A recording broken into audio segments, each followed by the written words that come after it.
सभी प्यारे साथियों को अनुसर का नमस्कार। Very very good afternoon. साथियों, आप लोग बहुत दिनों से इंतजार कर रहे हैं कि कब हमारा यूपीपीजीटी का एग्जामिनेशन हो और कब हम अपनी पुरानी जो फॉर्म भरी हुई प्रक्रिया है उसको पूरा कर पाएं।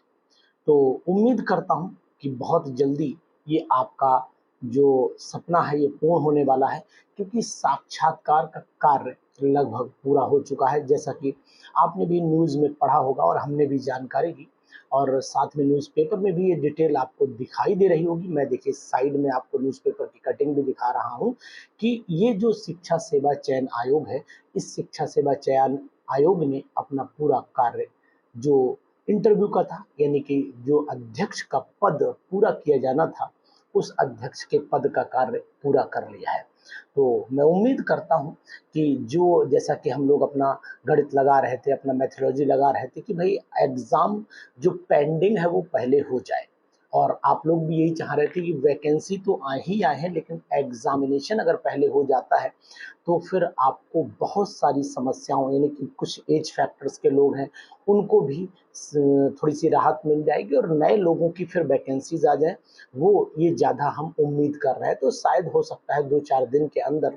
अध्यक्ष पद पूर्ण हो जाए, क्योंकि अभी एमपी अग्रवाल जी जो है कार्यवाहक अध्यक्ष थे, और अभी इसी वजह से पूरी कार्य प्रक्रिया जो है शिक्षा सेवा चयन आयोग की नहीं चल पा रही थी। ये आप भी जान लेता, लगातार धरना प्रदर्शन भी चल रहा था। मैंने बताया था कि धरना प्रदर्शन में बहुत सारी मांग भी की थी विद्यार्थियों ने।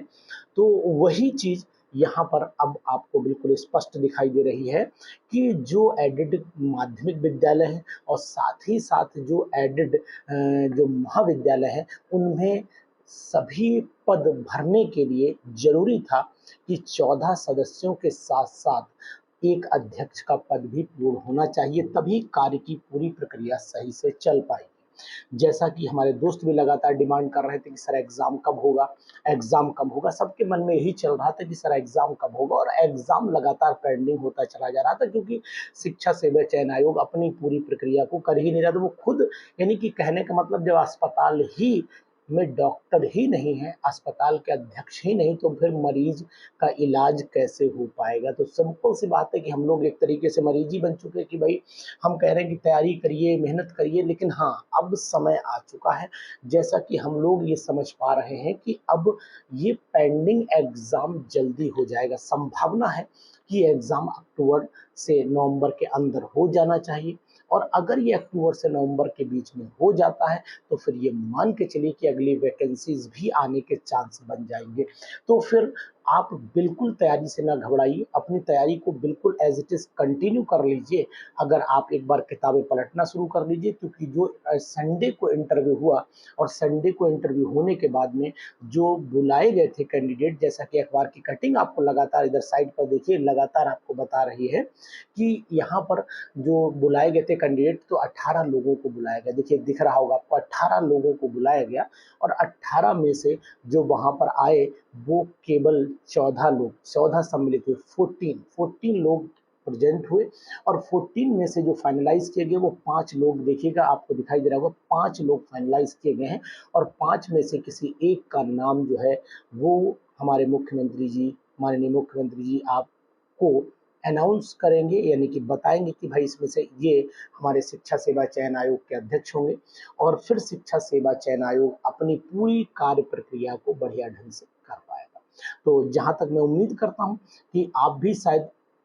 ये मान रहे होंगे कि अगर अध्यक्ष पद पूर्ण हो जाता है और अध्यक्ष का कार्यभार कोई भी सब मतलब जो है ग्रहण कर लेता है, तो फिर उसके बाद प्रक्रिया तो ऑटोमेटिकली तेज होनी ही होनी है, क्योंकि आप जानते हैं कि किसी भी आयोग में अध्यक्ष का एक बहुत बड़ा रोल रहता है, और उसकी बहुत सारी जिम्मेदारी और रिस्पॉन्सिबिलिटीज रहती है। परीक्षा कराने की जिम्मेदारी, परीक्षा को सही ढंग से कराने के बाद उसके परिणाम को घोषित करने की जिम्मेदारी, और साथ ही साथ उसमें चयन की प्रक्रिया का इंटरव्यू, और जो पेंडिंग वैकेंसीज हैं उनको भी फिलअप करने का उसका बहुत बड़ा उद्देश्य बना रहता है। तो ये उम्मीद करता हूं कि ये खबर आपके लिए बहुत ही सूचक होगी, और ये इंडिकेट करेगी कि आपको तैयारी रोकनी नहीं, आपको अपने कदम बढ़ाते रहना है और बढ़ते रहना है। और अब हो सकता है आपके मन में चले, सर ये कार्य तो ऐसे बहुत बार हो चुका, नहीं ऐसे बहुत बार नहीं हुआ है, अध्यक्ष के पद का चुनाव ही नहीं हो पाया था, ये तो था कि भाई सदस्य पूरे हो गए, काम जल्दी चलेगा, अध्यक्ष लेकिन पेंडिंग हो गया,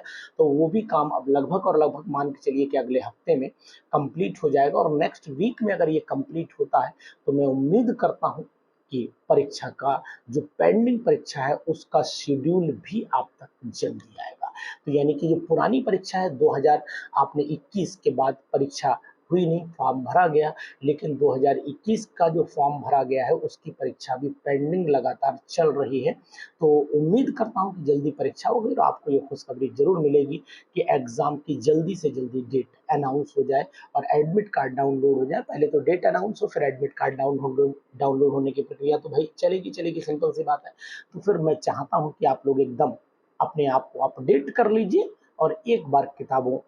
को जरूर देख लीजिए, क्योंकि समय किसी को बख्शता नहीं। अगर मान लेते हैं कि सपोज कर लेते हैं कि सितंबर के लास्ट तक ये अनाउंस हो गया कि एग्जाम इस डेट में होने वाला है, क्योंकि डाटा पूरा कलेक्ट होके जा चुका है, ये तो आप भी जान रहे हैं, डाटा कलेक्शन की जरूरत अब नहीं है, डाटा कलेक्ट होके जा चुका है, डाटा में दिक्कत नहीं है, दिक्कत है कि प्रोग्रामिंग सेट करने में कि भाई एग्जामिनेशन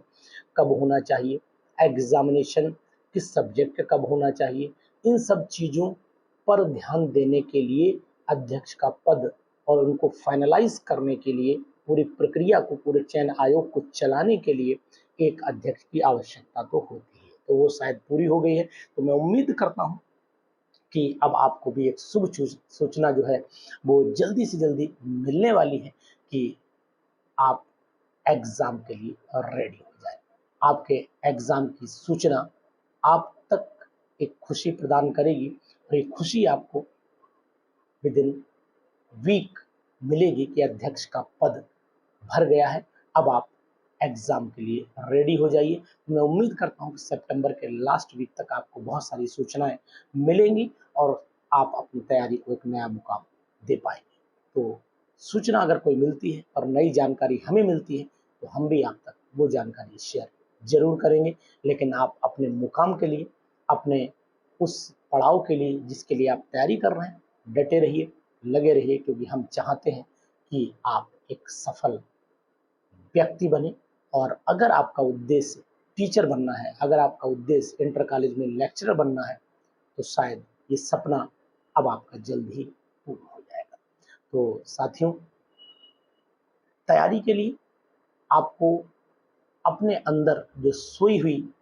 सूचनाएं थी उनको जगा लीजिए कि नहीं, अब जाग जाओ, समय आ गया है उस युद्ध में उतरने का जिसका आपको बहुत दिनों से इंतजार था। तो शायद ये ईयर आपके लिए शुभ ईयर बने और ये शुभ ईयर आपको सिलेक्शन के साथ साथ एग्जामिनेशन हो और एग्जामिनेशन के बाद सिलेक्शन हो और सिलेक्शन के बाद आप एक अच्छे टीचर के रूप में नियुक्त हो जाएं, यही मैं ईश्वर से कामना करता हूँ। धन्यवाद। कोई भी सपना साकार करने के लिए सबसे जरूरी है सही कोच का होना। चुनिए अरोमा केमिस्ट्री क्लासेस को और करें अपने PGT TGT exams of India का सपना साकार। Download the app now.